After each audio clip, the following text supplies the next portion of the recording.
Okay, welcome everybody to the latest inventory insights video. Today we've got an honoured guest who's going to be answering some questions for us. Tom, do you want to just introduce yourself and let us know what you do? Yeah, thanks for having me, Mark. I'm Tom Reynolds. I'm Chief Executive of the Bathroom Manufacturers Association, which, as the name suggests, is the UK trade body for manufacturers of bathroom fixtures and fittings. Perfect. Thanks for joining us today, Tom. I know your time's valuable, so we do really appreciate it. Yeah, first of all, I mean, if you could just maybe talk to us about some common challenges that you're having within the bathroom industry at the moment with regards to supply chain. I think that'd be a great place to start. Yeah, I mean, probably the biggest challenge that every single manufacturer is facing now is the kind of subdued demand. But we do expect that to pick back up in the next couple of quarters. So there's light at the end of the tunnel after quite a prolonged period of subdued activity. There's obviously the shipping volatility. It is creating some huge challenges. We are very much a freely traded commodity sector. So the peaks and troughs in shipping really does have an impact. We're kind of back up almost to half the peak shipping container rate from the Far East that we experienced at the height of the pandemic spike. So it's really tough at the moment. And also the different conflicts around the world are each having an effect on the supply chain, whether that's energy costs, other input costs, just political risk. That does create a problem in an internationally traded sector like ours. Yeah, wow. It seems like there's a lot of significant challenges going on at the moment. Some I guess more controllable than others, but how are your businesses then kind of faring with the increased costs, but also the disruptions? How are they managing that? Well, let's be honest, it's really tough trading. So costs remain high. You mentioned shipping already, but also with the lower demand, there's a downward pressure on pricing. There's always the request for members to sharpen their pencil when it comes to negotiations with customers. So that risks seriously eroding margins, and that makes kind of business even tougher. I'm always incredibly impressed by the resilience of this sector. We've been through such difficult times in the course of the last 5 years, pretty much since I joined the BMA, to be honest with you, whether that's been the pandemic or other challenges. But it adapts, it innovates, whether that's in the creation of new products or the innovation of process. And, I know stock optimization is one innovation that would make a big difference. Somehow the sector and the companies within the sector always remain resilient. Yeah, I'm always impressed with kind of the attitude of my customers as well when I go in and see them. It's not always happy, happy-go-lucky when you're working with supply chain. But like you say, the resilience and the attitude for me is kind of always really impressive with the industry and with those customers that I work with. So, I mean, obviously, I've been in talking to those customers as well, and I've seen one or two of them are starting to have some issues maybe that they've not had historically with kind of like Far East sourcing. Is that something that you're seeing as well? Yeah, well, let's be clear. The Far East is a huge source of imports, whether that's finished product or componentry for even UK manufactured product. Difficulties in the South China Sea or with shipping in the Red Sea, it does create a big impact in the sector. I kind of see two other issues as well. So one is around ESG reporting.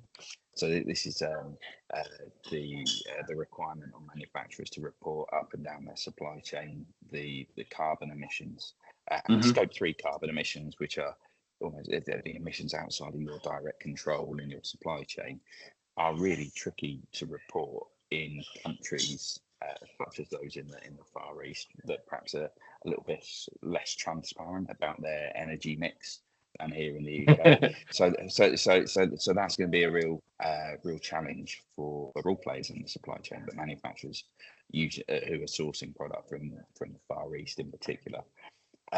The other big factor is the US election. Obviously, we don't know what the outcome of that's going to be, but certainly former President Trump is pledging to place extremely large tariffs on all Chinese goods.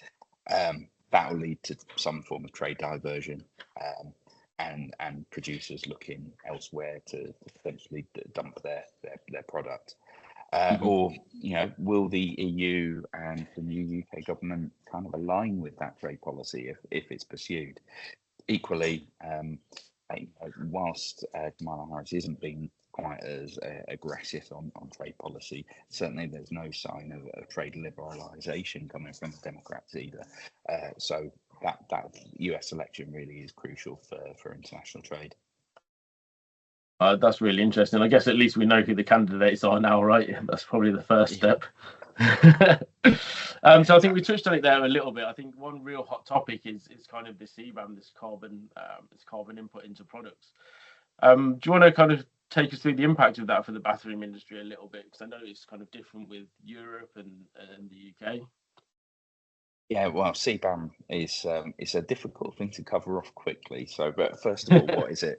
So, CBAM stands for Carbon Border Adjustment Mechanism, and essentially this is an effort by different authorities to create a level playing field in energy-intensive industries for their own domestic manufacturers with international competitors. There are actually kind of two CBAMs, if you like, that we need to be looking at. The EU CBAM in our nearest and closest market, and the UK's CBAM. So the EU system is already operational, but it only covers quite a narrow range of materials. So if manufacturers are making bathroom products in the EU 27, they need to be looking at their supply chain and make sure that their supply chain is kind of properly doing the reporting that it needs to do under CBAM. To kind of pay the border adjustment mechanism where relevant, or to avoid the border adjustment mechanism. A bit more complicated in the UK CBAM. Obviously, we're waiting to see the direction that the new government wants to take it. But prior to the election, what we knew about it is it was going to be coming into force in 2027, and would cover a much broader range of products than the EU system, including for our sector, ceramic sanitary ware would have been covered. So importers, especially from the Far East, potentially from North Africa, from Turkey, could end up paying duties and to level up the pricing with EU produced ceramic sanitary ware. So that's something to keep a close eye on. One criticism of both systems, which I've heard even from organisations representing UK manufacturers, is that they're extremely bureaucratic for everybody in the supply chain, and that there's some pretty easy workarounds for those governments in China, in India, in other kind of mass production economies, in that they could just subsidise their exporters, which would get around CBAM system. What we're doing, because this is a really fast evolving piece of work, is just keeping a watching brief, seeing how things unfold, and particularly in the UK, seeing the direction that the new government wants to take on it. Yeah, okay, thanks for that. I think that's a really good insight. I think you do really well there in kind of 1 or 2 minutes to cover all of that. So we really appreciate that, Tom. I guess I'd like to try and maybe end on something a little bit more positive. So have you got anything that you can share with us about what your members are doing that's kind of positive, stand out, anything that's improving their supply chain at the moment? Yeah, well, I mentioned in the first question how innovative the sector is in terms of process and product. There's kind of a few things that spring to mind. I mean, one is on, it's a very simple one actually, it's on packaging waste. So this has kind of been driven by the extended producer responsibility for packaging waste and plastic packaging and tax and things like that.